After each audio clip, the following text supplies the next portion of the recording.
When my son Marcus and his wife Brittany started documenting family memories with their phones constantly recording during visits, I thought it was sweet.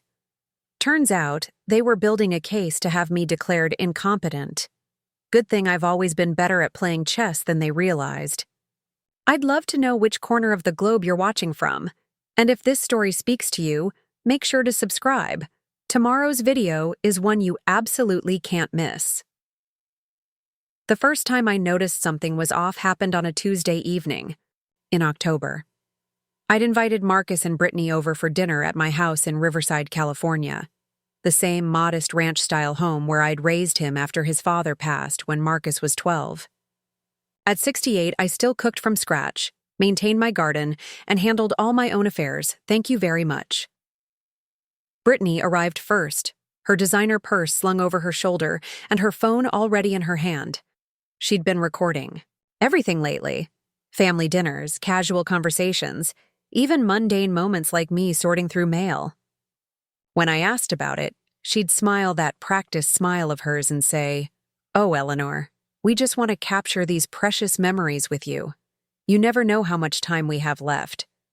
The comment always made my skin crawl, but I tried to give her the benefit of the doubt. After all, she was my daughter-in-law, and Marcus seemed happy with her, even if I'd never quite warmed to her calculating nature. That particular evening, Marcus walked in wearing his usual work clothes, khakis and a polo shirt from the insurance office where he worked as an adjuster. He kissed my cheek and immediately started scanning the living room with an odd intensity I hadn't seen before. "Mom, have you been paying your bills on time?" he asked without preamble, not even bothering with small talk. I paused in stirring the beef stew I'd been preparing. "Of course I have. Why would you ask such a thing?" Brittany had her phone out again, angled toward me. "We're just concerned, Eleanor. Sometimes people your age start having trouble keeping track of things." "People my age?" I set down my wooden spoon and turned to face them both. "I'm 68, not 98. I've been managing my finances since before you were born, dear." Marcus shifted uncomfortably. "It's just that Mrs. Patterson next door mentioned she hadn't seen you check your mailbox in a few days." This was news to me. Helen Patterson and I had been neighbors for over 20 years, and while we were friendly, we weren't particularly close. The idea that she was monitoring my mail habits and reporting back to my son struck me as both odd and intrusive. "I check my mail every day," I said firmly. "Helen Patterson needs to mind her own business." Brittany zoomed in slightly with her phone camera. "There's no need to get defensive, Eleanor. We're family. We care about you."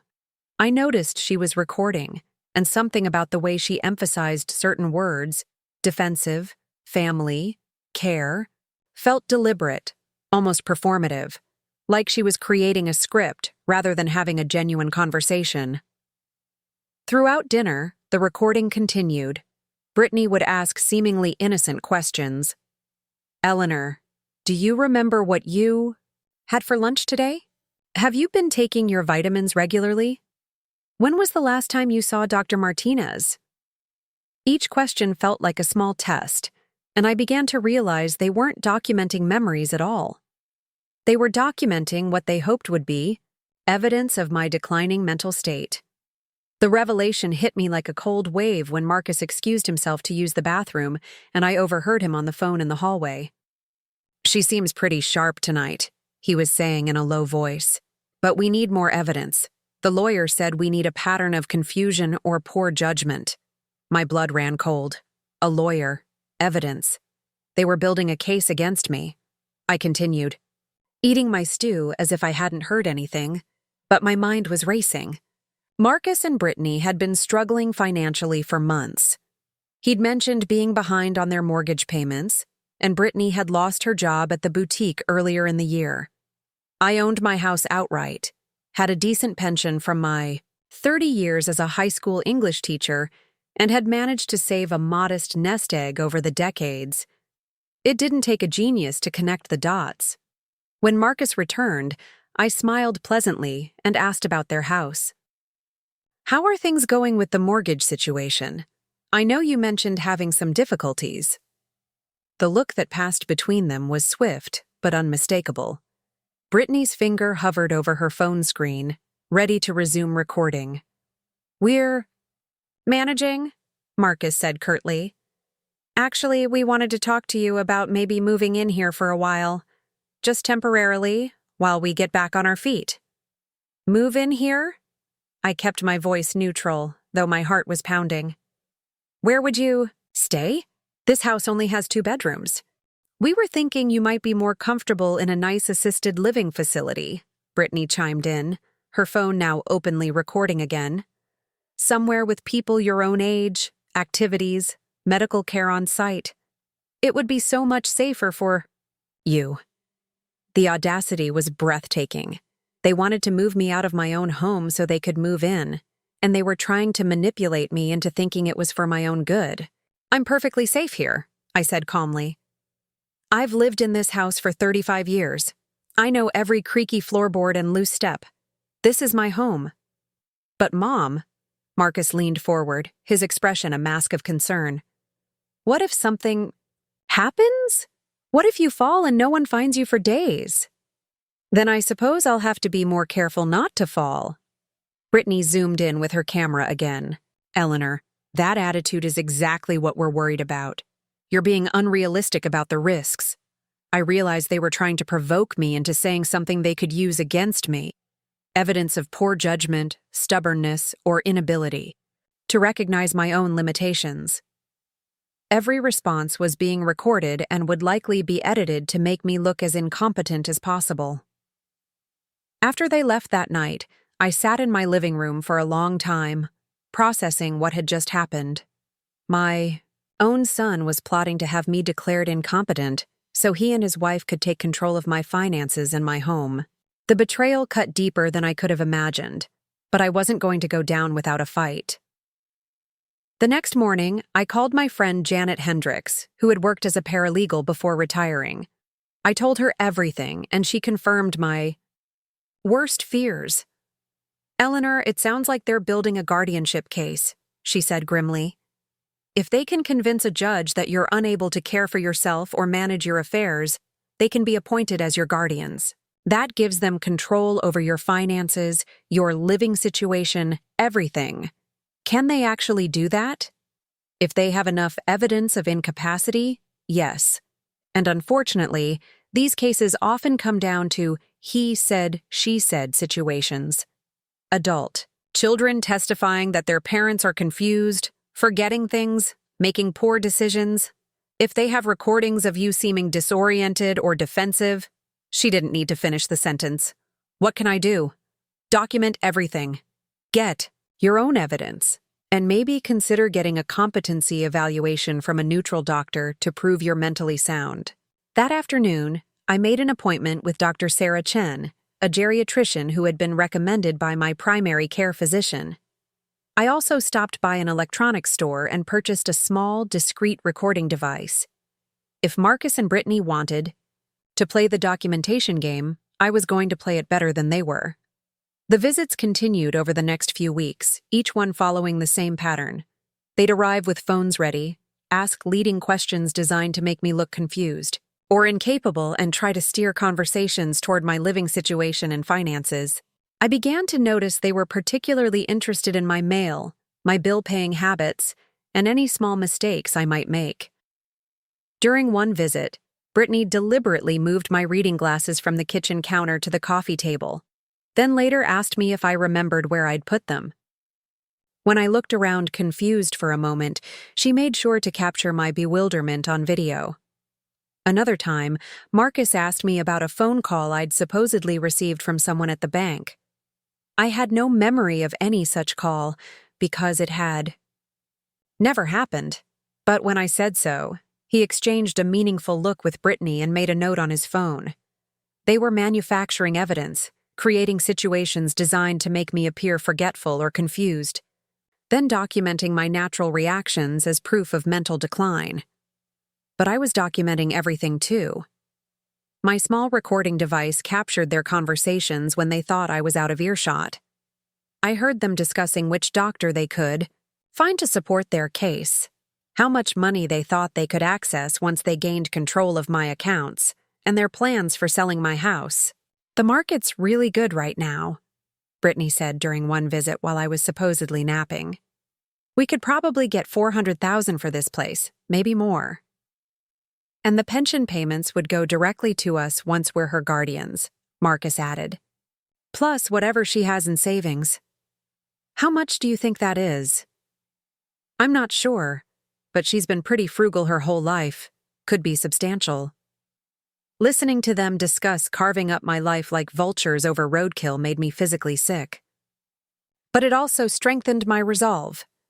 I scheduled my appointment with Dr. Chen, underwent a comprehensive cognitive assessment. A lot of love and effort went into bringing this story to life. If you're enjoying it, we'd be so grateful if you'd subscribe to our channel. Now back to where we left off. The results were exactly what I expected. My mental faculties were completely intact. I was sharper than many people half my age, with excellent memory, reasoning skills, and judgment. Dr. Chen provided me with a detailed written report documenting my cognitive health, which I had notarized and filed with my attorney. Meanwhile, I continued gathering evidence of Marcus and Brittany's deception. I researched guardianship fraud online and learned that what they were attempting was unfortunately common. Adult children manipulating elderly parents, manufacturing evidence of incapacity, and using the legal system to gain control of their assets. But I also learned that the courts were becoming more aware of this type of abuse and were implementing safeguards to protect vulnerable adults from exploitation, even when the exploitation came from their own families. The breaking point came during what I now think of as the mail incident. Marcus and Brittany arrived for their usual Tuesday dinner, phones ready as always. This time, Marcus went straight to my mailbox before even greeting me.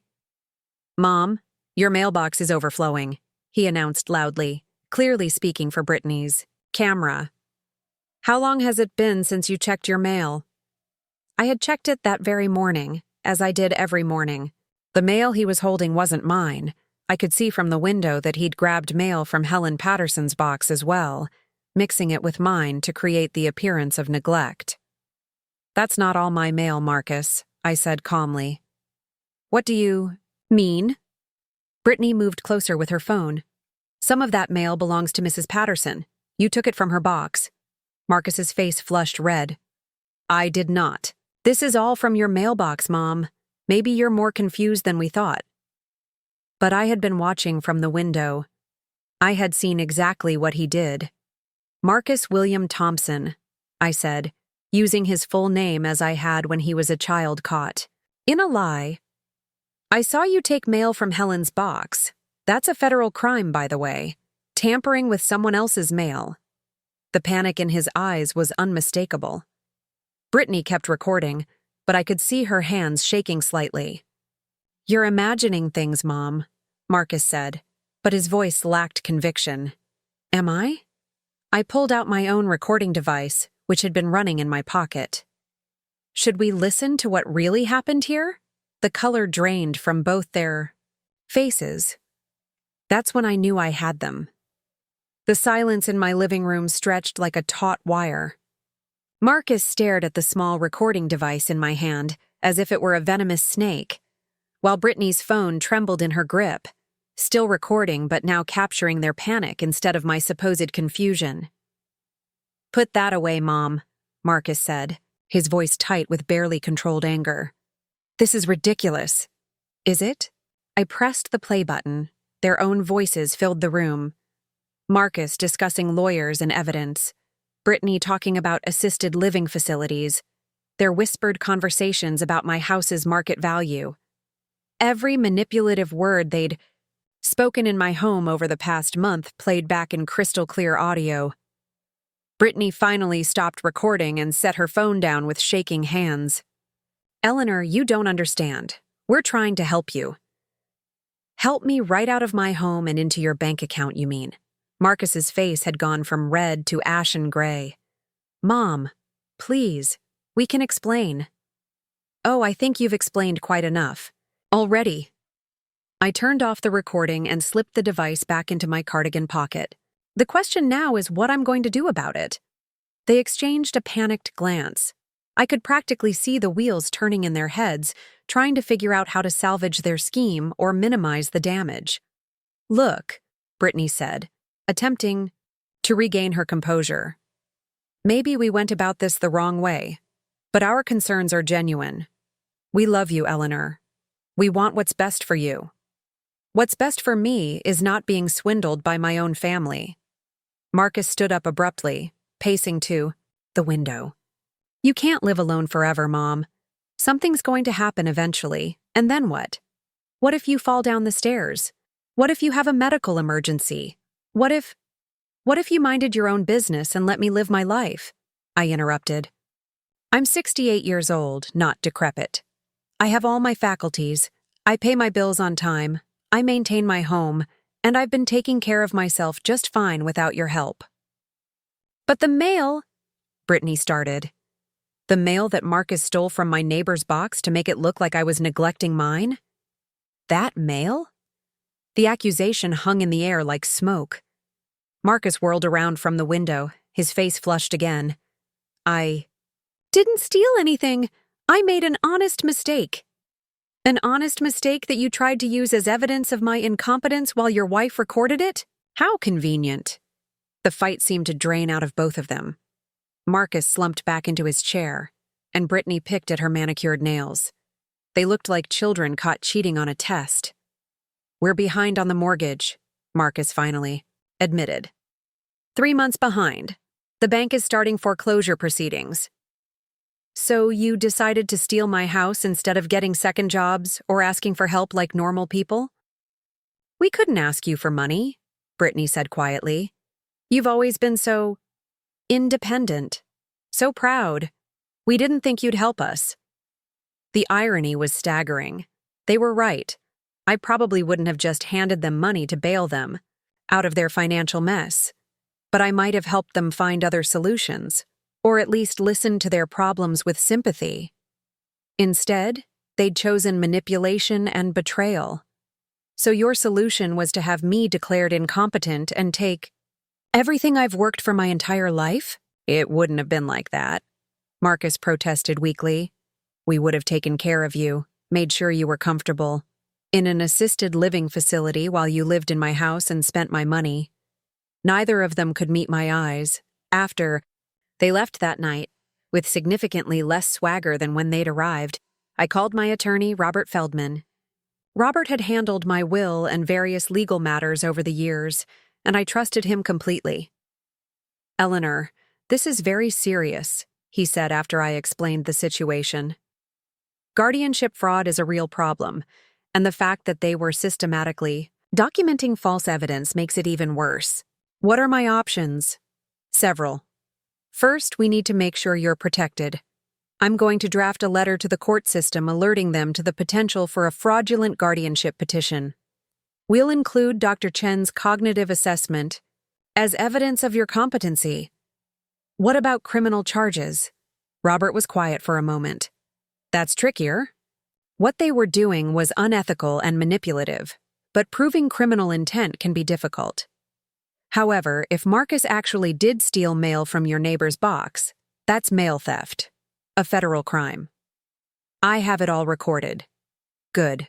Save that evidence. We may need it." The next few days passed quietly.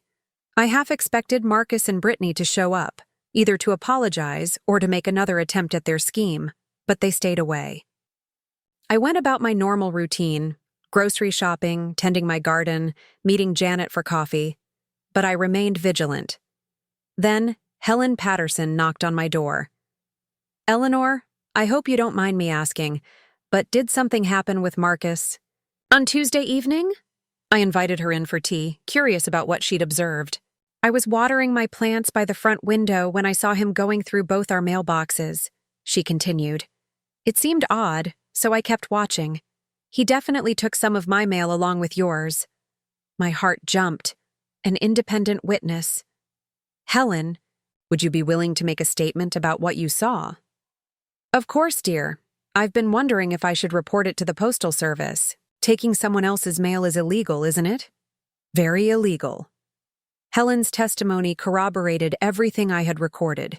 She had seen Marcus deliberately take mail from her box, mixing it with mine to create the appearance that I was neglecting my mail pickup. She had even taken photos from her window thinking it was suspicious behavior. Armed with this additional evidence, Robert filed a complaint with the Postal Inspection Service. Mail theft was a federal crime, and they took it seriously. But Marcus and Brittany weren't done. 2 weeks after our confrontation, I received a call from Adult Protective Services. A concerned family member had reported that I was living in unsafe conditions, exhibiting signs of dementia, and potentially being financially exploited. The irony was breathtaking. They were reporting me for being exploited while simultaneously trying to exploit me. The APS worker, Maria Santos, was professional but thorough. She toured my house, reviewed my medical records, spoke with my neighbors, and interviewed me extensively about my daily routine and financial management. Mrs. Thompson, I have to tell you, your home is immaculate, your mental state is clearly excellent, and your financial records are better organized than mine, she said at the end of her investigation. Whoever made this report either has very different standards or very different motives. I believe it was my son and daughter-in-law. They've been trying to have me declared incompetent so they can take control of my assets. Maria's expression darkened. That would constitute filing a false report, which is a crime. Do you have any evidence of their intentions? I played her some of the recordings. Her face grew grimmer with each revelation. Mrs. Thompson, I'm going to close this case as unfounded and file a report about the false allegations. I'm also going to recommend that the district attorney's office look into potential charges against your son and daughter-in-law. Things escalated quickly after that. The Postal Inspection Service investigation led to federal mail theft charges against Marcus. The district attorney's office was investigating fraud charges against both Marcus and Brittany, and Robert was preparing a civil case for emotional distress and attempted financial exploitation. But the coup de grace came from an unexpected source. I was having lunch with Janet when my phone rang. The caller ID showed a number I didn't recognize, but something prompted me to answer. Mrs. Thompson, this is David Rodriguez from First National Bank. I'm calling about Marcus Thompson's mortgage account. We understand he may have listed you as a co-signer or guarantor on recent loan modification documents. My blood ran cold. I absolutely did not sign anything related to Marcus's mortgage. Ma'am, we have documentation here with your signature on a loan modification agreement from last month. The agreement makes you financially responsible for the mortgage if Marcus defaults. That's impossible. I never signed any such document. Would you be able to come in and review the paperwork? If your signature was forged, that's a very serious matter. I was at the bank within an hour, Janet by my side for moral support.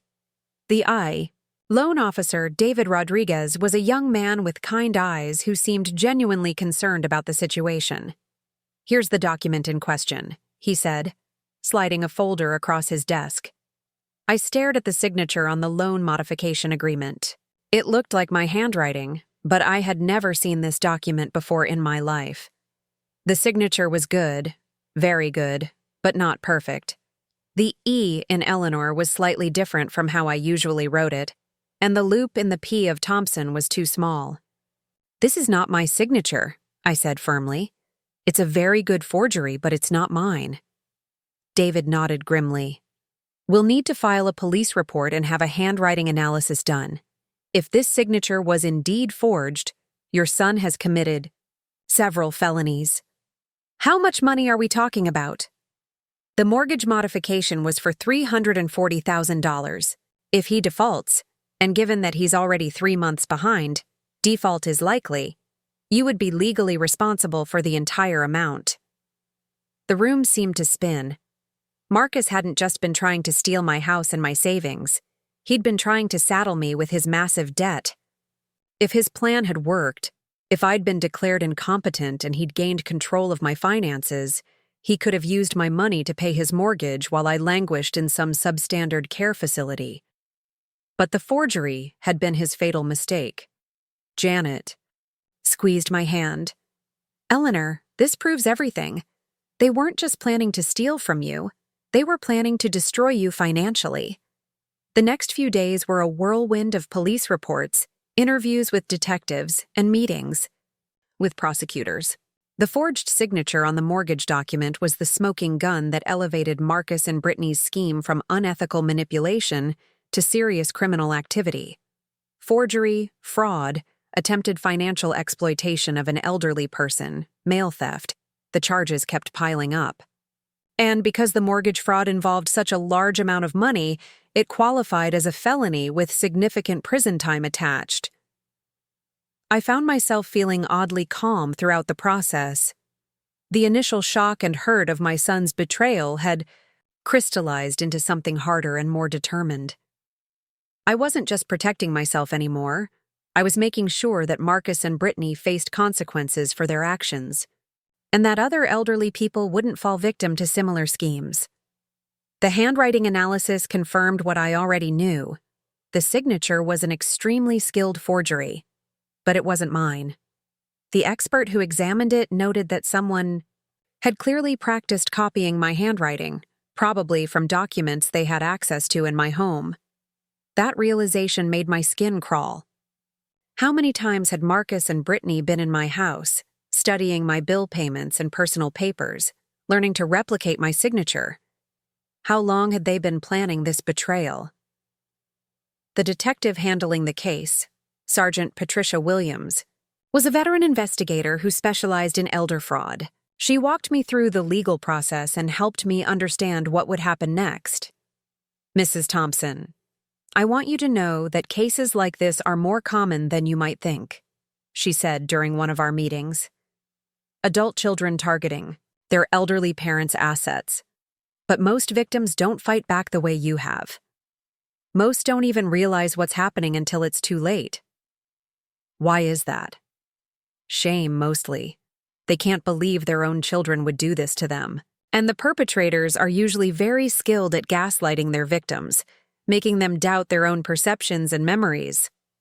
They certainly tried that with me. But you were smart enough to document everything and seek help. That's going to make all the difference in this case. As the legal proceedings moved forward, I began to hear through the grapevine about Marcus and Brittany's reaction to their situation. They had hired a lawyer, an expensive one, from what I gathered, and were claiming that everything had been a misunderstanding.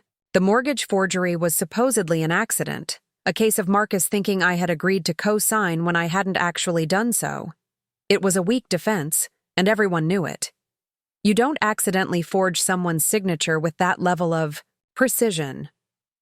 You don't accidentally record hours of conversations designed to make someone appear incompetent. You don't accidentally steal mail to manufacture evidence of neglect.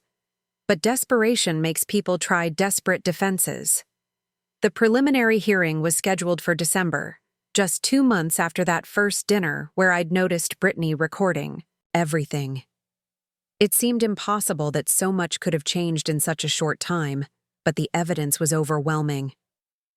Robert warned me that Marcus and Brittany might try to contact me before the hearing, either to apologize and ask me to drop the charges, or to intimidate me into staying quiet. He advised me to document any contact and to never meet with them alone. His warning proved prescient. 3 days before the preliminary hearing, my doorbell rang at 7 in the morning. I was in my kitchen making coffee when I heard the persistent chiming, followed by urgent knocking. Through the peephole, I saw Brittany standing on my porch, mascara streaked down her cheeks, looking nothing like the polished woman who had been recording me just months earlier. I didn't open the door. "Eleanor, please," she called through the wood. "I need to talk to you. Marcus doesn't know I'm here." Against my better judgment, I cracked the door open, keeping the chain lock engaged. "What do you want, Brittany?" "Can I come in? Please? I have something important to tell you. You can say whatever you need to say from right where you are." She glanced around nervously, as if expecting Marcus to materialize from behind the bushes. "Eleanor, you have to drop the charges. Marcus is talking about doing something desperate. He's been drinking heavily, and yesterday he mentioned hurting himself if he goes to prison." The manipulation was breathtaking in its audacity. Even facing serious criminal charges, they were still trying to work me. "That's very concerning, Brittany. Perhaps you should call a suicide prevention hotline or have him committed for a psychological evaluation." "You don't understand. This is destroying our family, our marriage, everything we've worked for." "No, you destroyed your family when you decided to commit fraud against me. You destroyed your marriage when you both chose to betray the one person who loved you unconditionally. And you destroyed everything you worked for when you forged my signature on legal documents." Her composure cracked completely. "We were desperate. We were going to lose everything. The house, our credit, our future. We thought if we could just get you into assisted living, we could help you and help ourselves at the same time. By stealing my home and my life savings while I rotted in some facility? How exactly was that helping me? It wasn't supposed to be like that.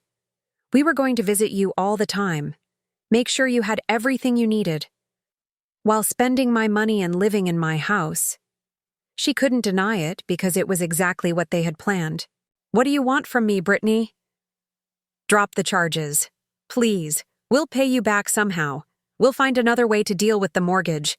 Just don't destroy Marcus's life over this." Marcus destroyed his own life when he chose to commit felonies against his mother. "And you destroyed yours when you chose to help him." "He's your son." The words hit like a physical blow. Not because they made me reconsider, but because they highlighted the full tragedy of the situation. Marcus was my son. I had raised him, loved him, sacrificed for him. I had worked 2 jobs to put him through college after his father died. I had celebrated his achievements, comforted him through breakups, and welcomed Brittany into our family with open arms. And this was how he repaid me. "Yes, he is my son," I said quietly, which makes what he did even more unforgivable. Brittany stared at me through the crack in the door, tears streaming down her face. "You're really going to let them send him to prison?"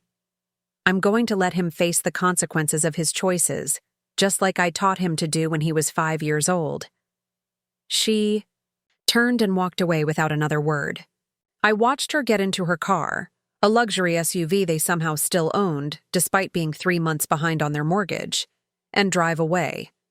Then I called Sergeant Williams to report the contact attempt. "She was trying to get you to drop." "The charges?"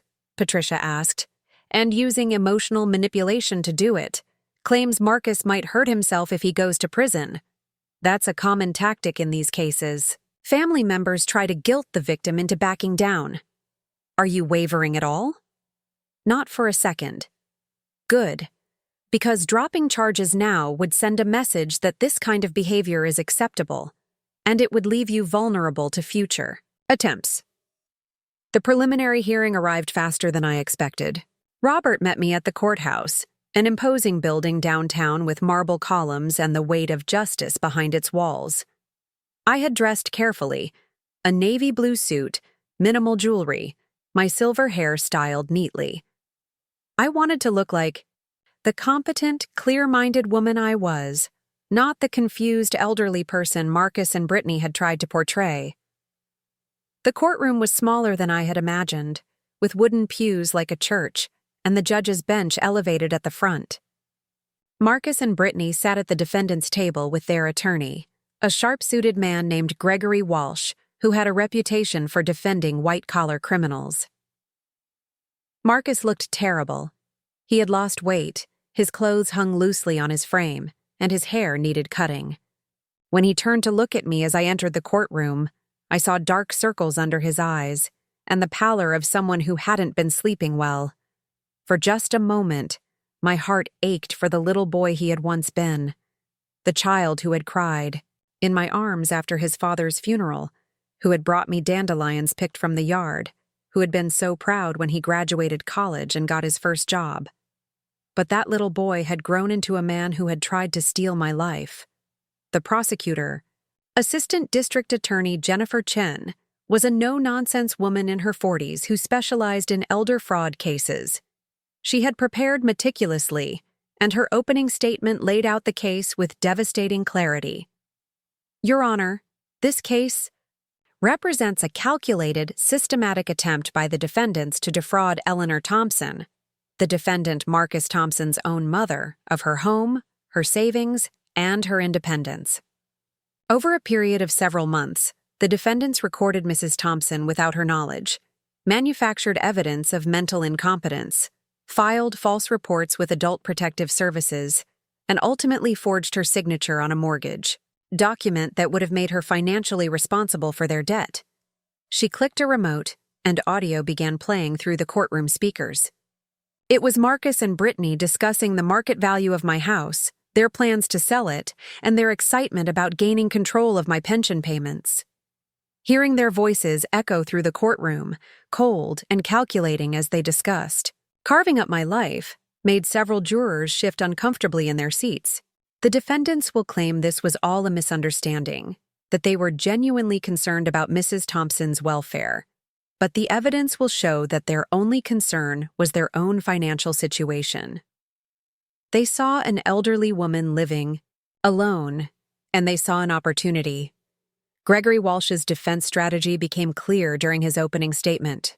He painted Marcus and Brittany as loving family members who had made some poor choices, but whose motivations were pure. Ladies and gentlemen of the jury, this case is about a family in crisis.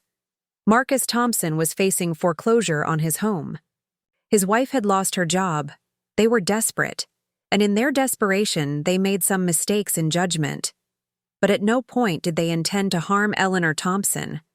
Every action they took was motivated by genuine concern for her welfare and their desire to keep the family together. It was a skillful attempt to reframe the narrative, but it couldn't overcome the mountain of evidence the prosecution had assembled. The first witness was Helen Patterson, my neighbor. She testified about seeing Marcus take mail from her mailbox and mix it with mine, creating the appearance of neglect. Her testimony was clear and unshakable, and she had photographs to back up her account. Dr. Sarah Chen took the stand next, testifying about my cognitive assessment and confirming that I was mentally sharp, capable of living independently, and showed no signs of dementia or incapacity. In my professional opinion, Mrs. Thompson is more mentally acute than many people half her age, she stated firmly. Any suggestion that she requires guardianship or assisted living is not supported by medical evidence. Maria Santos from Adult Protective Services testified about the false report that had been filed against me, and how my living conditions and mental state were clearly excellent when she investigated. But the most damaging testimony came from the handwriting expert, Dr. Michael Foster, who had analyzed the forged mortgage documents. The signature on this document is not authentic, he testified, projecting enlarged images of my real signature alongside the forged one. While it's a skilled forgery, there are several telltale differences. The pressure patterns are wrong, the letter formations show hesitation marks consistent with copying, and the overall flow lacks the natural rhythm of authentic handwriting. In your expert opinion, was this signature traced or freehand copied? The prosecutor asked. Freehand copied, likely after extensive practice. The forger had clearly studied examples of Mrs. Thompson's authentic signature and practiced replicating it. When David Rodriguez from the bank testified about the mortgage fraud, the full scope of Marcus and Brittany's scheme became clear to everyone in the courtroom. They hadn't just been trying to steal my house. They had been trying to saddle me with their massive debt while simultaneously having me declared incompetent so I couldn't fight back. If this forged document had been accepted and Mrs. Thompson had been declared incapacitated, she would have been legally responsible for a $340,000 mortgage on a property she didn't own, while having no legal ability to challenge the situation, Rodriguez explained. The defense's attempts to cross-examine the witnesses fell flat. Gregory Walsh tried to suggest that the recordings were taken out of context, that the mail incident was an honest mistake, and that the signature might have been authorized through some informal conversation. But the evidence was too clear, too systematic, and too damning. When it came time for the defendants to testify in their own defense, Marcus took the stand first. He looked small and defeated in the witness chair. Nothing like the confident insurance adjuster who had once sat at my dinner table plotting my downfall. "I love my mother," he said, his voice barely above a whisper. "Everything we did was because we were worried about her. She's getting older, living alone in that big house. We thought she might be safer in assisted living." "And what about the forged signature on the mortgage document?" the prosecutor asked during cross-examination. Marcus's face crumpled. I thought she had agreed to co-sign. We had talked about it, and I thought..." "You thought what, Mr. Thompson?" "That your mother had given you permission to sign her name to a legal document without her knowledge. That she had agreed to become responsible for your debt while you planned to have her declared incompetent? It wasn't like that." "Then what was it like?" "Because we have recordings of you and your wife discussing how much money you could access once you became your mother's guardians. We have evidence of you manufacturing false proof of her incompetence. We have testimony about you stealing mail to create evidence of neglect. What exactly was it like?" Marcus broke down completely on the stand, sobbing as he tried to explain the unexplainable. His testimony only made things worse for their case. Brittany's testimony was even more damaging. She tried to maintain the fiction that everything they had done was motivated by love and concern, but her answers became increasingly contradictory and defensive. "You recorded Mrs. Thompson for hours without her knowledge," the prosecutor stated. "You asked leading questions designed to make her appear confused. You moved her belongings and then filmed her looking for them. How was any of that motivated by love?"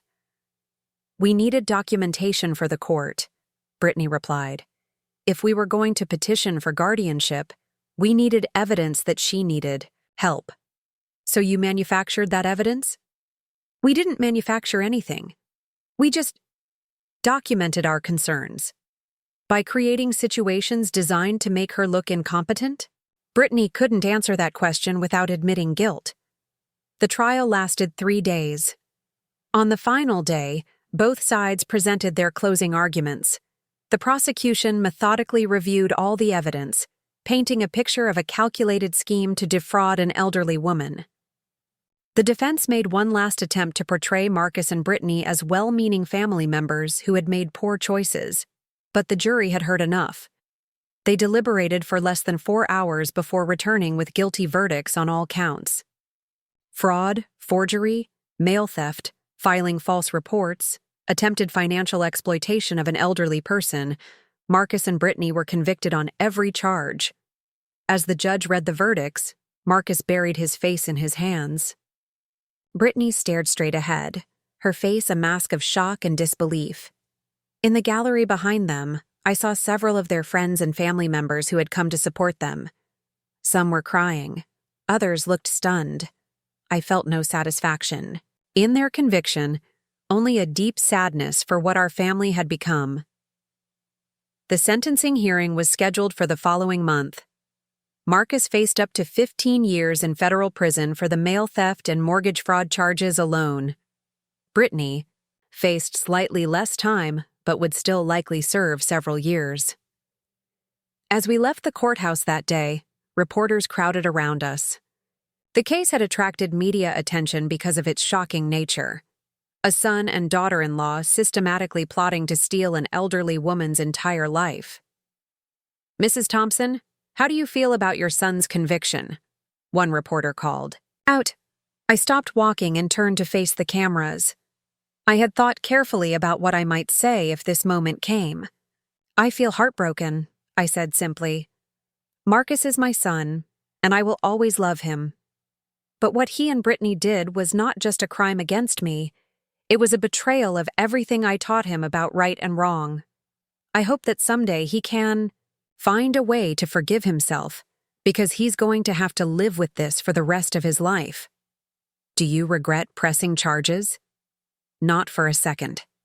What they did was unforgivable, and if I had let them get away with it, they might have tried it again with someone else. Someone who might not have been as prepared or as fortunate as I was. What's next for you? I smiled for the first time in months. I'm going home to my house, where I'll continue living independently and taking care of myself, just like I always have. And that's exactly what I did. The month between the conviction and sentencing passed in a strange kind of limbo.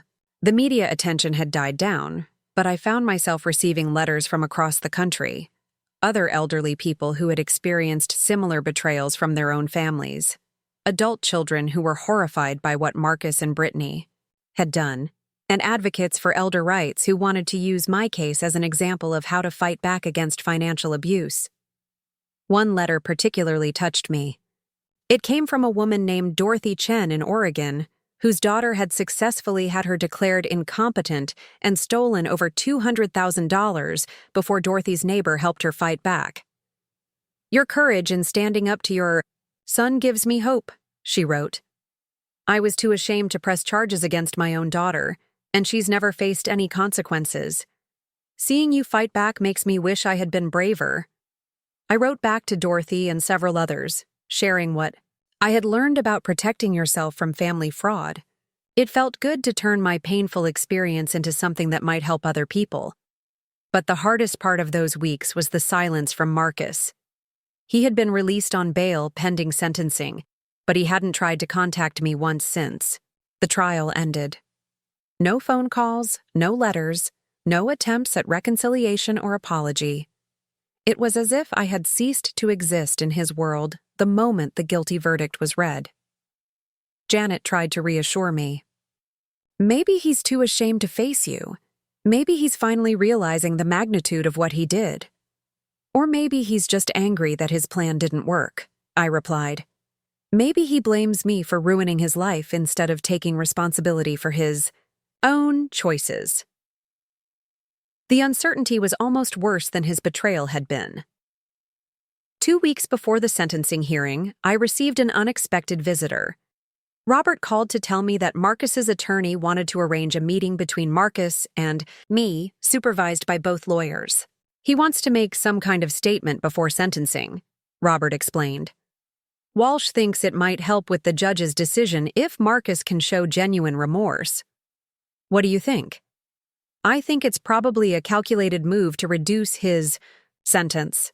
But if you want closure, if you want to hear what he has to say, it might be worth doing. I agreed to the meeting, mostly because I needed to know if there was any part of my son left inside the man who had betrayed me. We met at Robert's office on a gray Thursday afternoon. Marcus looked even worse than he had during the trial. Thinner, more haggard, with the hollow eyes of someone who hadn't been sleeping. Brittany wasn't with him, and when I asked Walsh about her absence, he explained that she was dealing with her own legal issues and preparing for her separate sentencing hearing. Hello, Mom, Marcus said quietly when I entered the conference room. It was the first time he had spoken directly to me since that night I confronted them with the recordings. Marcus. We sat across from each other at the polished wooden table, our lawyers flanking us like seconds at a duel. The silence stretched uncomfortably until Walsh cleared his throat. Marcus has something he wants to say to you, Mrs. Thompson. Something that comes from his heart, not from any legal strategy. Marcus looked down at his hands, which were folded on the table in front of him. When he spoke, his voice was barely audible. I'm sorry, Mom. I'm so sorry for what I did to you. I waited for more, but he seemed to have run out of words. Are you sorry you did it, or sorry you got caught? I asked. His head snapped up, and for a moment I saw a flash of the old Marcus, defensive, angry, looking for someone else to blame. I'm sorry I did it, he said. But there was something hollow in his voice that made me doubt his sincerity. Why did you do it, Marcus? I need to understand.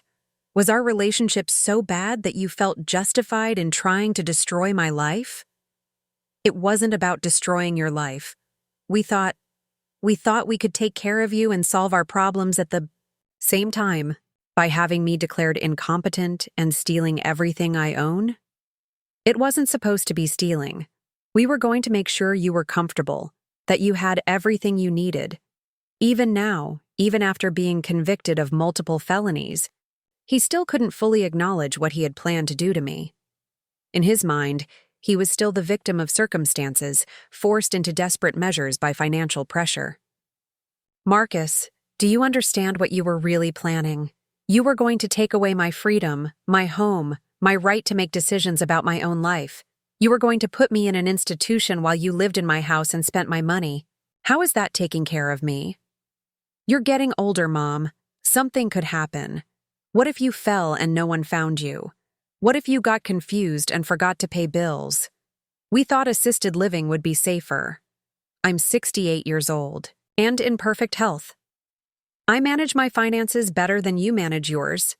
I maintain my home. I drive safely. I have friends and activities and a full life. What exactly made you think I needed to be institutionalized?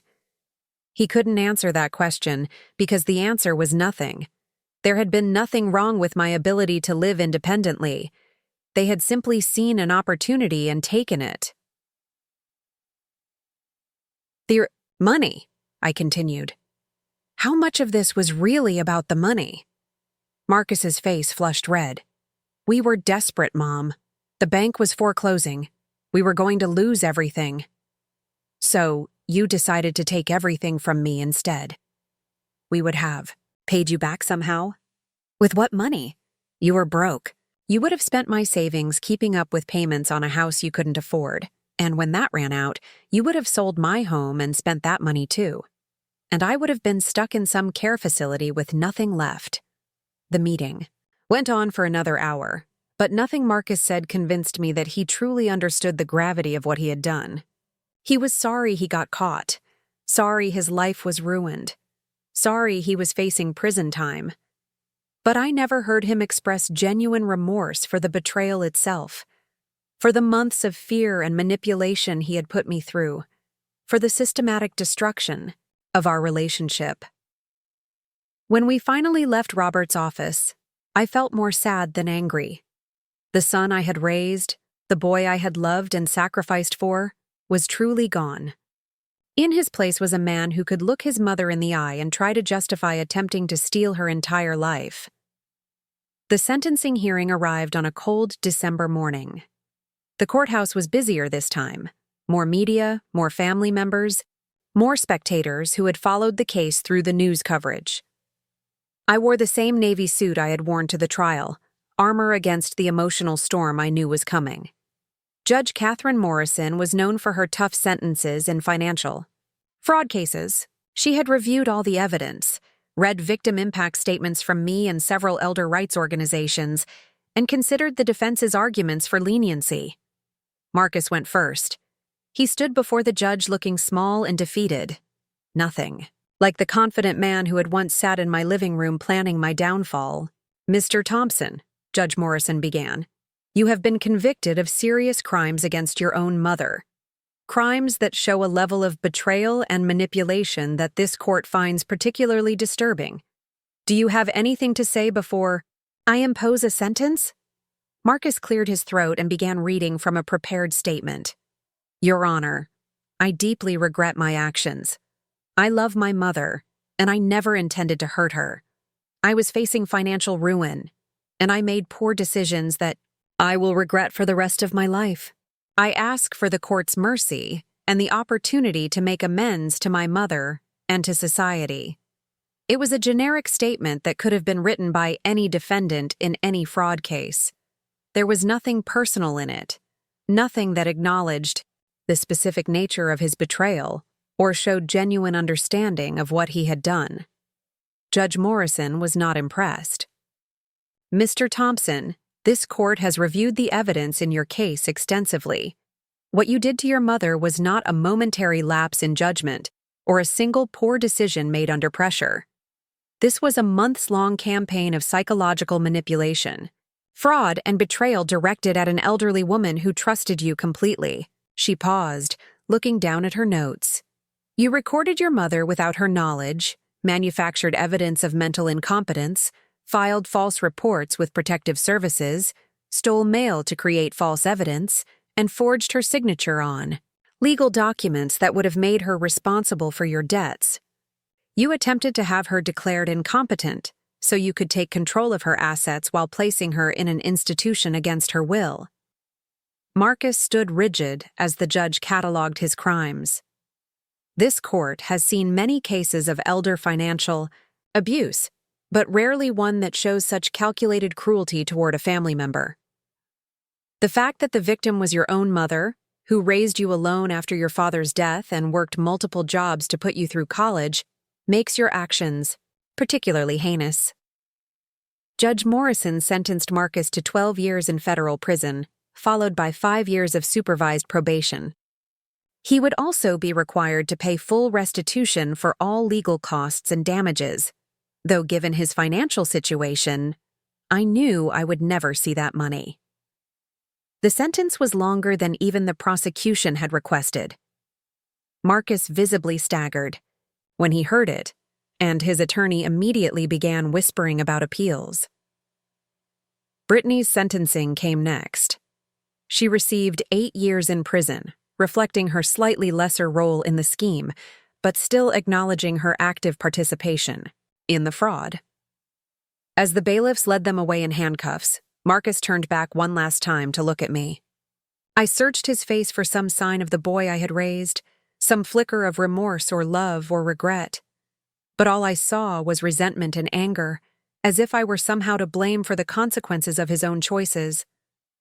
That was the last time I saw my son. After the sentencing, the reporters wanted statements again. This time, I was prepared. Today, justice was served, I said into the cameras. Not just for me, but for every elderly person who has been betrayed by family members they trusted. Elder financial abuse is a growing problem in this country, and too often the perpetrators face no consequences because their victims are too ashamed or too afraid to fight back. What would you say to other elderly people who might be facing similar situations? A reporter asked. Document everything. Trust your instincts. If family members are suddenly very interested in your finances or pushing you to make major life changes, ask yourself why. And don't be afraid to seek help. There are resources available, lawyers who specialize in elder law, protective services, that can investigate concerns. You don't have to face this alone. Any final thoughts about your son? I paused, choosing my words carefully. Marcus made his choices, and now he has to live with the consequences. I hope that someday, in prison, he'll have time to think about what he did and find some genuine remorse. But regardless of what happens to him, I want other families to know that this kind of betrayal is not acceptable, and there are ways to fight back. In the months that followed, my life gradually returned to normal. I continued living independently in my home, managing my own affairs, and maintaining my health and independence. The house felt different without the threat hanging over it. Lighter, somehow, as if a dark cloud had been lifted. I started volunteering with an elder rights organization, helping other seniors recognize and respond to financial abuse.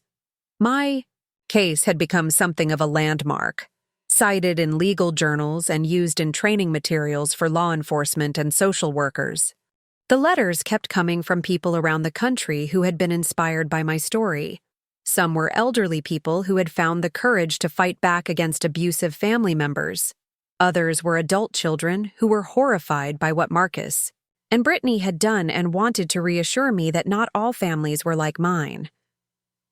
One letter that particularly moved me came from a young man named James Patterson, no relation to my neighbor Helen, whose grandmother had been victimized by his own uncle. Reading about your case gave my grandmother the courage to press charges, he wrote. My uncle had been stealing from her for years and we all suspected it, but she was too embarrassed to admit it. When she saw you on the news talking about fighting back, she finally agreed to let us help her. My uncle is now in prison, and my grandmother got most of her money back. Thank you for showing us that family loyalty shouldn't protect people who commit crimes. These letters reminded me that my painful experience had served a larger purpose. By refusing to be a victim, by fighting back against Marcus and Brittany's scheme, I had helped other people find the courage to protect themselves. The civil lawsuit. Robert had filed against Marcus and Brittany was settled out of court. Their assets were limited, but I was able to recover some of my legal costs and received a judgment that would follow them for years. More importantly, the settlement included a permanent restraining order preventing them from contacting me or coming near my property. As I write this, 2 years have passed since that first dinner when I noticed Brittany recording everything. Marcus is serving his sentence at a federal prison in Arizona. Brittany is at a women's facility in Nevada. I have not heard from either of them, nor do I expect to. Sometimes people ask me if I miss my son, if I regret the choices that led to his imprisonment. The answer is complicated. I miss the boy Marcus used to be, the child I raised and loved. I miss the relationship we might have had if he had grown into a man of integrity and compassion. But I don't regret holding him accountable for his crimes. I don't regret protecting myself and my independence. And I don't regret sending a message that elder abuse, even when committed by family members, will not be tolerated. My story has a happy ending, but only because I was prepared to fight back. I had the resources, the mental acuity, and the support system necessary to defend myself. Too many elderly people don't have those advantages, and they become victims of schemes like the one Marcus and Brittany attempted. That's why I continue to speak out, to volunteer with elder rights organizations, and to share my story whenever someone will listen. Because somewhere out there, right now, another family member is looking at an elderly relative and seeing not a person to love and protect, but an opportunity to exploit. And I want those elderly people to know that they don't have to be victims. They can fight back. They can win, just like I did. My name is Eleanor Thompson. I'm 70 years old now, and I still live independently in my own home in Riverside, California. I pay my own bills, tend my own garden, and make my own decisions about my life. And that's exactly how it's going to stay. 3 years after the sentencing, I never expected to become what people called an elder rights activist. But that's exactly what happened when Dorothy Chen, the woman from Oregon who had first written to me, called with an urgent request. Eleanor, there's a family here in Portland whose situation is almost identical to what you went through. The grandmother, Martha Williams, is 82 and sharp as a tack, but her grandson and his girlfriend are trying to have her declared incompetent. They've been recording her, manipulating situations, the whole playbook. She's terrified and doesn't know what to do. I had been getting calls like this more frequently as word spread about my case. Elder rights attorneys, social workers, and advocacy groups had begun referring victims to me for guidance and moral support. Does she have legal representation? I asked. That's the problem. The family has convinced several people that she's losing her mind. Even some attorneys won't take her seriously. She needs someone who's been through this to help her understand what she's facing. 2 days later, I was on a plane to Portland, my first trip outside California since the trial. Martha Williams lived in a beautiful craftsman home in the Alberta district, surrounded by the roses she had been cultivating for 40 years. When I met her, I immediately recognized the same alert intelligence, the same frustrated anger that I had felt when Marcus and Brittany were manipulating me. Mrs. Thompson, I can't tell you how grateful I am that you came, Martha said as we sat in her immaculate living room. My grandson Tyler has been telling everyone I'm senile, but I know exactly what he's doing. He wants my house. Martha's story was heartbreakingly familiar, but with its own unique twists. Tyler Williams was a 28-year-old computer programmer who had moved back in with his grandmother after losing his job in the tech industry. His girlfriend, Crystal, was a wannabe influencer who saw Martha's valuable property as a ticket to the lifestyle she craved. They started the same way yours did, Martha explained. Innocent questions about my memory, suggestions that I seemed confused. Tyler would move things around the house and then act concerned when I couldn't find them. Crystal was always taking videos, supposedly for social media, but the questions she asked, I knew exactly what Martha meant. The leading questions are designed to elicit responses that could be edited to look like confusion or incompetence. Have you started documenting their behavior? I bought a recording device after reading about your case online, but I haven't been brave enough to use it yet. What if I'm wrong? What if they really are just concerned about me? I spent 3 days with Martha, helping her set up a documentation system and teaching her the tactics I had learned. We installed discrete security cameras in common areas of her house, set up her recording device, and created a detailed log of every incident. More importantly, I helped her understand that she wasn't crazy, she wasn't imagining things, and she had every right to protect herself. The hardest part, Martha confided on my last evening there, is that Tyler was such a sweet boy. I helped raise him when his parents were going through their divorce. I paid for his computer science degree, and now he's trying to steal your life, I finished. I understand completely. The betrayal by someone you love and trusted is almost harder to bear than the actual crime. When I returned to California, I couldn't stop thinking about Martha's situation. It struck me that there were probably thousands of elderly people across the country facing similar betrayals, most of them suffering in silence because they were too ashamed or too afraid to seek help. That's when I decided to write a book. Fighting Back. A Senior's Guide to Protecting Yourself from Family Fraud took me 8 months to write. I detailed my own experience, but more importantly, I provided practical advice for recognizing the warning signs of elder abuse, documenting evidence, finding legal help, and building a support network. Robert helped me find a publisher who specialized in consumer advocacy books. To my surprise, the book was picked up by a major publishing house and became something of a phenomenon in the elder care community. But it was the aftermath of the book's publication that really opened my eyes to the scope of the problem. The letters started arriving by the dozens, then by the hundreds. Elderly people from across the country and even internationally wrote to tell me their stories. Adult children stealing from trusts, grandchildren forging signatures on deeds, caregivers manipulating vulnerable seniors into changing their wills. Each letter broke my heart, but they also fueled my determination to do more.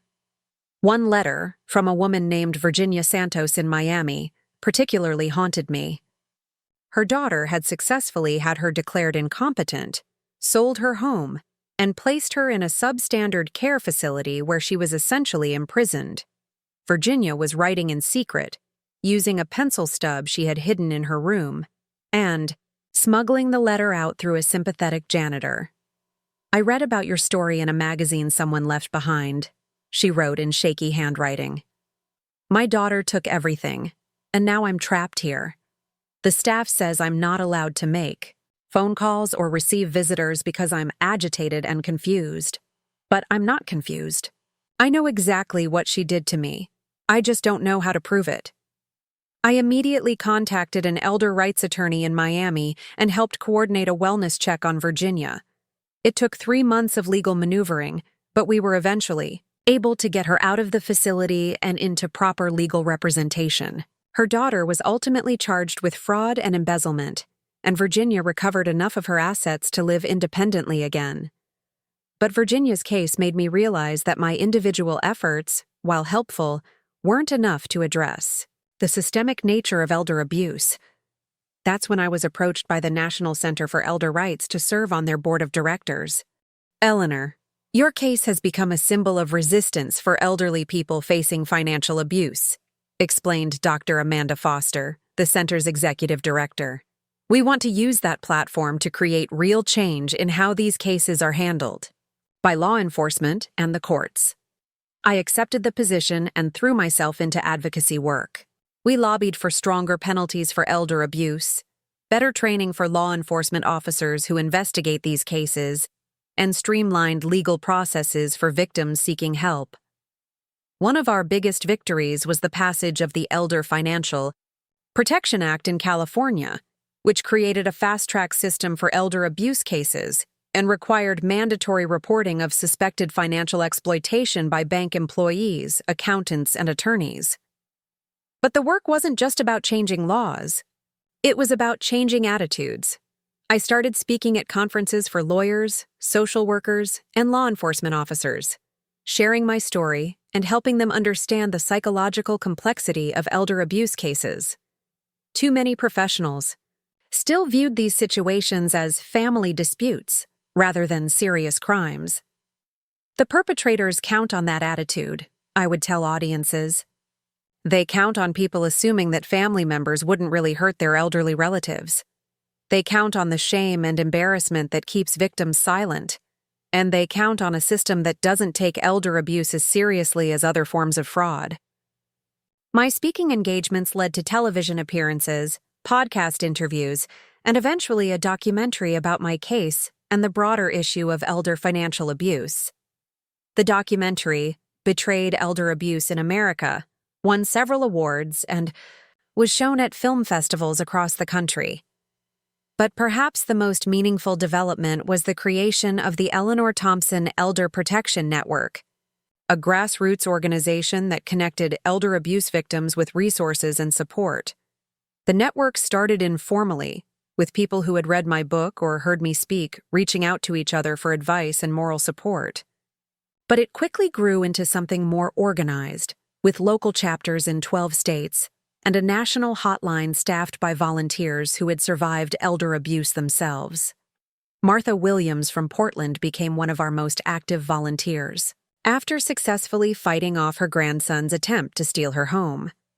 Tyler and Crystal were ultimately prosecuted for attempted fraud, and Martha used the experience to help other seniors in Oregon. "You gave me the courage to fight back," she told me during one of our regular phone calls. "Now, I want to give that same courage to other people." The network's biggest success story came from an unexpected source: Marcus's former colleague at the insurance office. James Morrison, no relation to the judge, called our hotline after recognizing the tactics his own brother was using against their elderly father. James had worked with Marcus for years and had heard him talking about his financial problems, but he had never connected those conversations to the fraud case that made national news. When I realized what my brother was doing to our dad, I remembered Marcus talking about recording his mother and trying to prove she was incompetent, James explained during our first conversation. I thought it was all legitimate concern at the time, but after seeing what happened to Marcus, I recognized the same pattern. James's father, Robert Morrison Sr., was 75 and a retired mechanic who owned a small but valuable auto repair shop. His younger son, David, had been pressuring him to sell the business and move into assisted living, using many of the same tactics Marcus and Brittany had employed against me. Working with James and our network volunteers, Robert Sr. was able to document David's manipulation and fraud attempts. The case never went to trial because David, faced with overwhelming evidence of his scheme, agreed to a plea deal that included restitution and a permanent restraining order. "Your son's case probably saved my father," James told me. In a weird way, Marcus's crimes led to preventing my father from becoming a victim. It was a strange kind of redemption, Marcus's betrayal ultimately helping to protect other elderly people from similar abuse. I found some small comfort in knowing that his actions, despite their devastating impact on our family, had contributed to a broader awareness that was helping other seniors protect themselves. The network also began working on prevention, partnering with banks and financial institutions to train employees to recognize signs of elder financial abuse. We developed educational programs for seniors about protecting themselves from fraud, and we worked with families to create healthy communication patterns that could prevent the isolation and secrecy that often precede abuse. One of our most innovative programs paired elderly people with financial buddies, trusted friends or family members who helped monitor their accounts and served as a second set of eyes for suspicious activity. The program was voluntary and designed to preserve independence while providing an extra layer of protection. But not all of our work involved success stories. I received a letter from a woman in Texas whose son had successfully stolen her entire inheritance from her late husband and left her destitute. By the time she reached out to us, it was too late to recover her assets, and she was living in a subsidized apartment, struggling to pay for basic necessities. "I waited too long to fight back," she wrote. "I kept hoping he would come to his senses and return my money voluntarily. I kept thinking that surely my own son wouldn't really leave me with nothing. I was wrong." Cases like hers reminded me why the work was so important. For every senior we helped protect their assets and independence, there were others who discovered the abuse too late or lacked the resources to fight back effectively. The emotional toll of the advocacy work was significant. Hearing story after story of family betrayal, elder abuse, and financial exploitation was draining. Some nights I would lie awake thinking about all the seniors who were suffering in silence, too ashamed or afraid to seek help. But the victories kept me going. Every successful case, every family reunion after fraud charges were dropped against an innocent senior, every letter from someone who had found the courage to fight back, these moments reminded me that the work mattered. 5 years after my own case was resolved, I received an unexpected phone call from Dr. Chen, the geriatrician who had conducted my cognitive assessment. "Eleanor, I wanted to let you know about something interesting," she said. "I've started seeing more elderly patients who are proactively seeking cognitive assessments to protect themselves from potential fraud claims. They're literally using your case as a roadmap for prevention." "That's wonderful," I replied. "What are they telling you?" "They're saying they want to establish baseline cognitive assessments while they're clearly competent, so that if family members ever try to challenge their mental capacity, they have professional documentation of their mental acuity." One woman told me she was pulling an Eleanor Thompson to protect herself. The phrase "pulling an Eleanor Thompson" had apparently become something of a rallying cry in elder rights circles. It meant being proactive about protecting yourself, documenting everything, and refusing to be a victim of family exploitation. I was proud that my name had become associated with resistance and empowerment rather than victimhood. But perhaps the most unexpected development came on a rainy Thursday morning when my doorbell rang. I looked through the peephole and saw a young woman I didn't recognize, standing nervously on my porch. When I opened the door, she said, "Mrs. Thompson? My name is Jessica Martinez. I'm Marcus's daughter." I stared at her in shock. I hadn't even known that Marcus had a daughter. I stared at the young woman on my doorstep, my mind racing. Marcus had a daughter? In all the years of dinners, holidays, and family conversations, he had never mentioned having a child. The revelation hit me like a physical blow. I'm sorry," I stammered. "Did you say you're Marcus's daughter?" Jessica Martinez nodded, her dark eyes filling with tears. She looked to be in her early 20s with long black hair and Marcus's distinctive nose. "I know this is a shock. He never told you about me, did he?" I stepped back and motioned for her to come inside, my hands trembling slightly. "No, he never mentioned you at all. Please, come in. Sit down." We settled in my living room, the same room where Marcus and Brittany had once plotted against me. Jessica perched nervously on the edge of the sofa, clutching a worn envelope in her hands. "My mom is Maria Martinez," she began. "She and my dad dated in college, before he met Brittany. When my mom got pregnant, my dad wanted nothing to do with us. He said he wasn't ready to be a father, that he had plans for his life that didn't include a baby." The story unfolded slowly, painfully. Marcus had abandoned Maria when she was 6 months pregnant, refusing to acknowledge paternity or provide any support. Maria had raised Jessica alone, working multiple jobs to make ends meet, never asking Marcus for help because he had made it clear he wanted no part of their lives. But I always knew who my father was, Jessica continued. My mom never lied to me about that. She said maybe someday he would change his mind and want to know me. How did you find out about what happened? About the trial and everything? I saw your documentary. Betrayed. When I saw his name and realized it was my father, I couldn't believe it.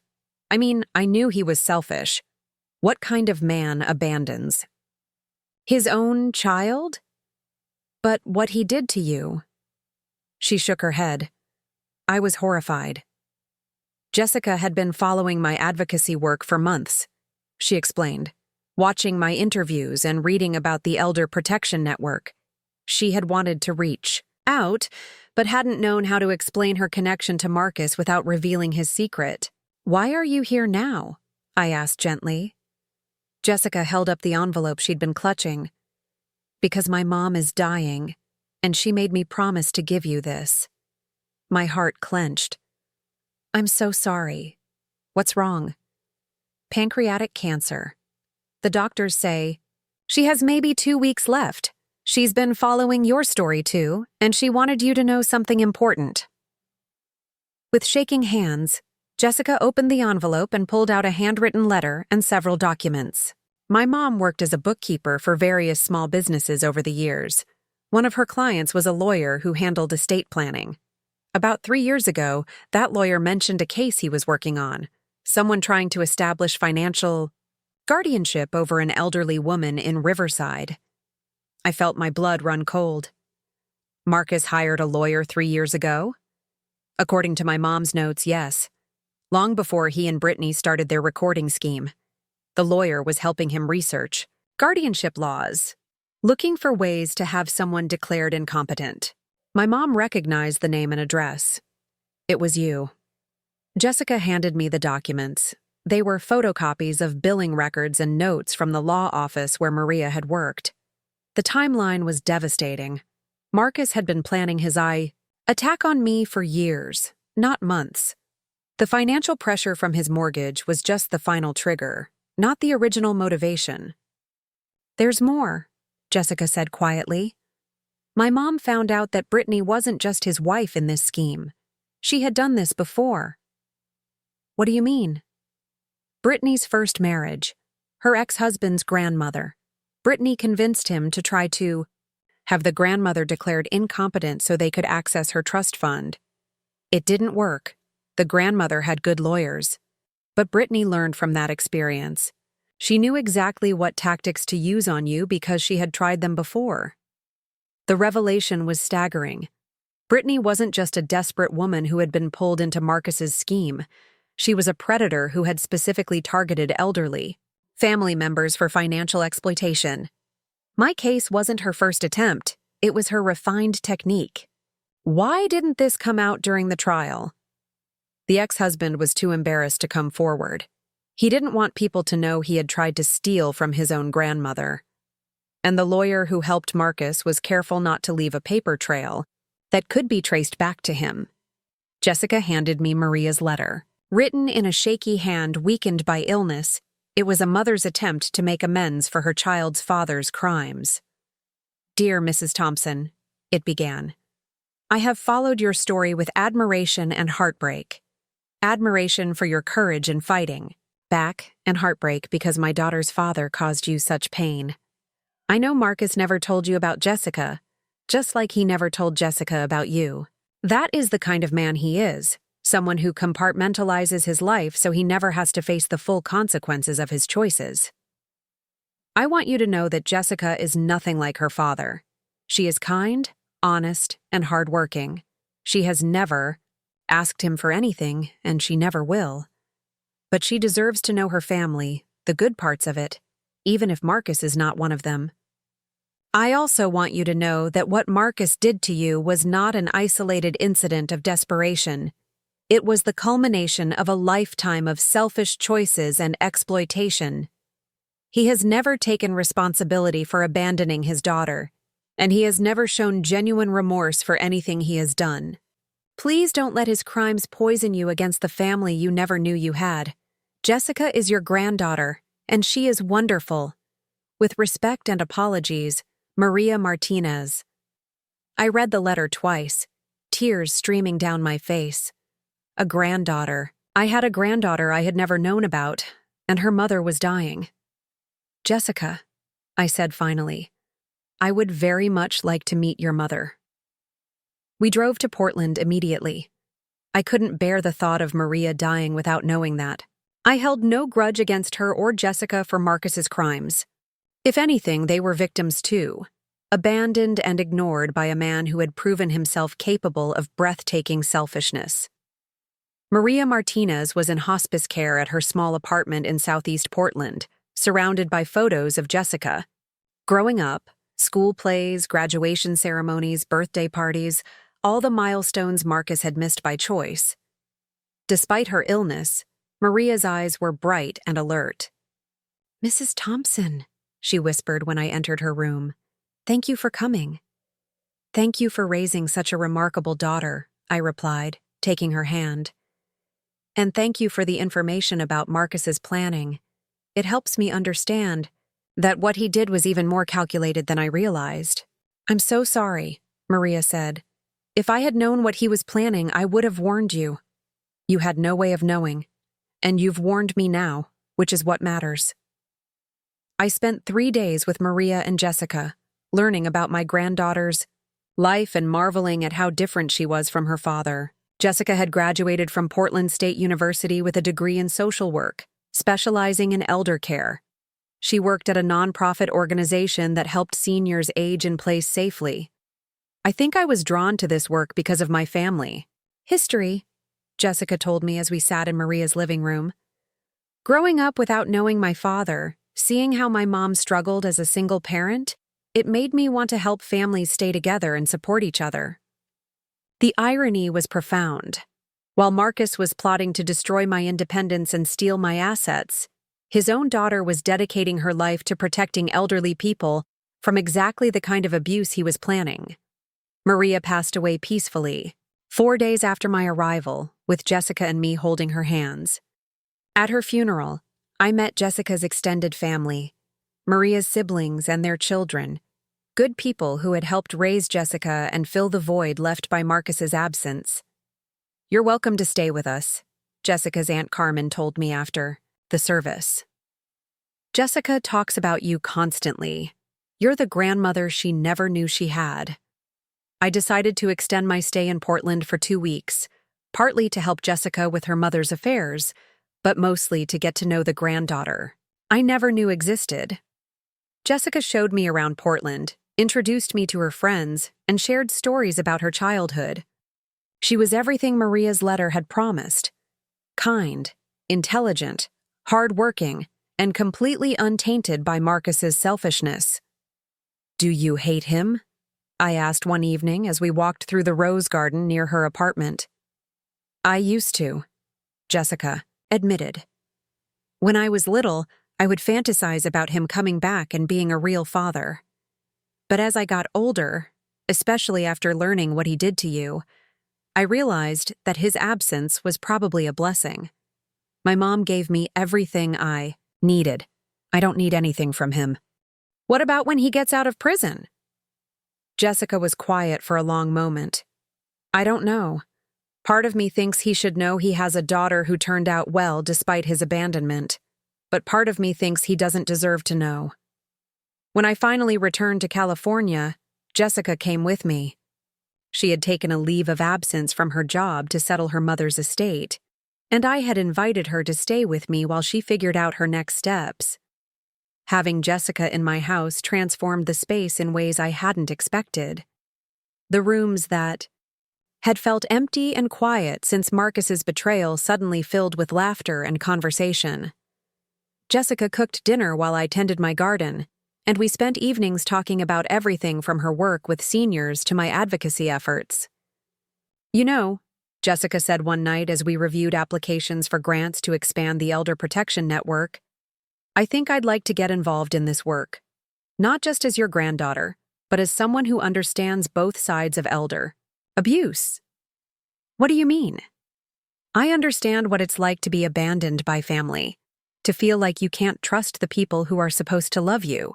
But I also understand what it's like to work with seniors who are being exploited. I think I could help people in a unique way. Jessica's involvement in the Elder Protection Network brought a fresh perspective and energy to our work. She developed programs specifically for adult children who suspected their siblings of elder abuse, helping them navigate the complex emotions of protecting a parent from another family member. She also created support groups for elderly people who had been victimized by their own families, understanding better than anyone the particular pain of betrayal by blood relatives. The shame is the worst part, she would tell support group members. People think you must have done something wrong as a parent to have raised a child who would steal from you. But sometimes people just make terrible choices, regardless of how they were raised. 6 months after Maria's death, Jessica decided to move to California permanently. She found a job with a Los Angeles-based elder rights organization and moved into a small apartment near my house. We had dinner together twice a week and worked together on Protection Network projects. Having Jessica in my life felt like a gift I didn't know I needed. She brought joy and purpose to my daily routine, but more than that, she helped heal some of the wounds Marcus had left. Through her, I could see that not all family relationships were doomed to betrayal and disappointment. Jessica also helped me understand Marcus's character in a new way. His abandonment of her and Maria revealed a pattern of selfishness that preceded his crimes against me by decades. He wasn't a good man who had made desperate choices under financial pressure. He was someone who had always been willing to harm the people who loved him if it served his interests. 1 year after Jessica moved to California, we received news that Marcus was being considered for early release due to prison overcrowding. He had served 5 years of his 12-year sentence and had apparently been a model prisoner, working in the prison library and completing various rehabilitation programs. "How do you feel about that?" Jessica asked when I told her about the possibility. "Honestly, I don't know. Part of me thinks he should serve his full sentence, but part of me hopes that maybe prison has changed him, made him realize what he lost." "Do you think he'll try to contact you?" "I hope not. I've moved on with my life.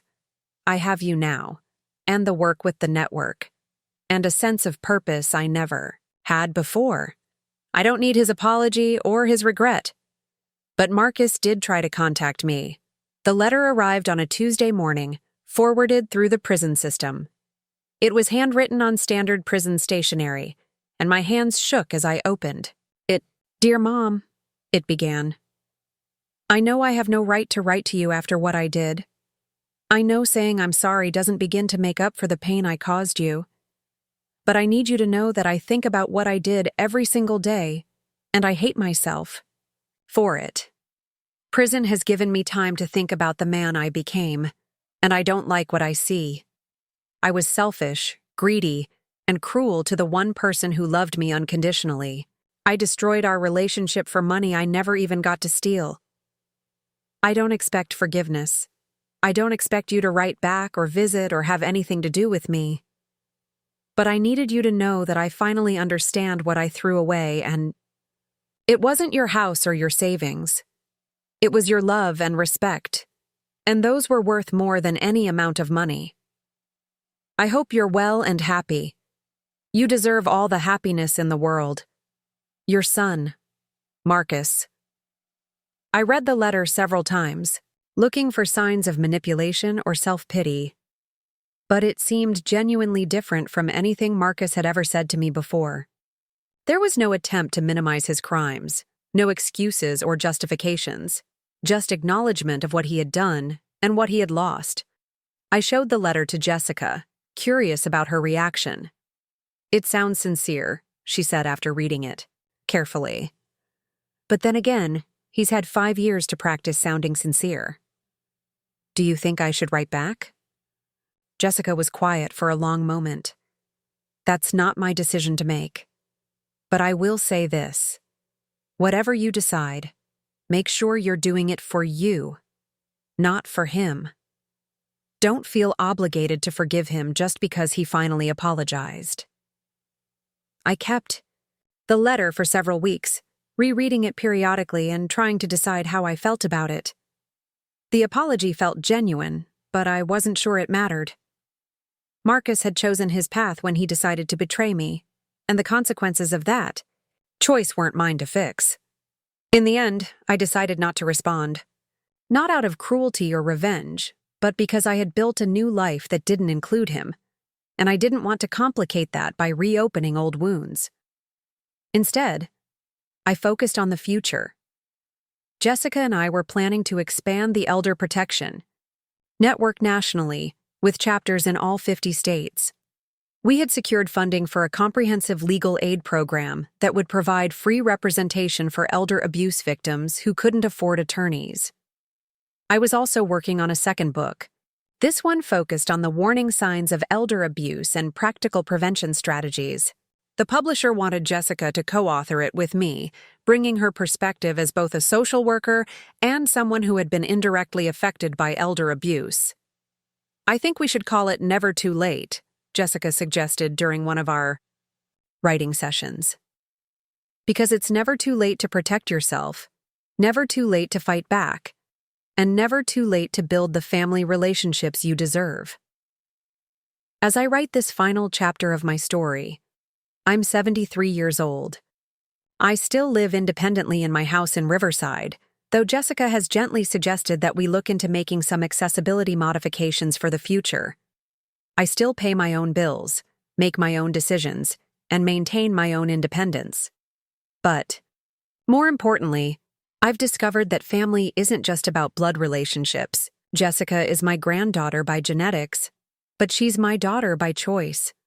The volunteers in our Elder Protection Network have become an extended family of survivors who look out for each other.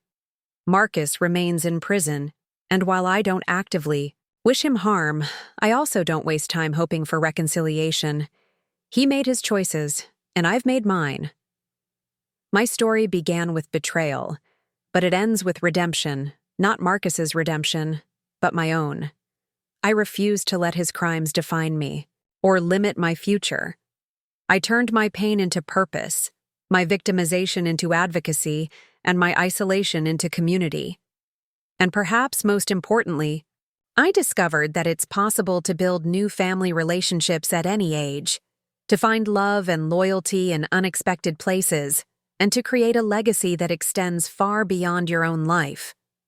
The recording device that once captured my son's betrayal now sits in a drawer, no longer needed. These days, the only recordings I make are the oral histories I collect from elder abuse survivors for our network's archive, stories of courage, resilience, and the unbreakable human spirit. My name is Eleanor Thompson. I survived my family's attempt to steal my life, and I used that survival to help others protect theirs. And if you're facing a similar situation, I want you to know this. You are stronger than you think. You have more options than you realize. And you are never too old to fight for the life you deserve. Fight back. Document everything. Seek help. And never, ever let anyone convince you that you don't deserve respect, dignity, and independence just because you're getting older. Your story doesn't have to end the way they want it to. You get to write your own ending. Looking for more? We've got 2 amazing stories ready for you right on screen. If this one touched you, these are absolutely worth your time. Click to watch them now. And hey, subscribe and hit that bell to never miss our latest uploads!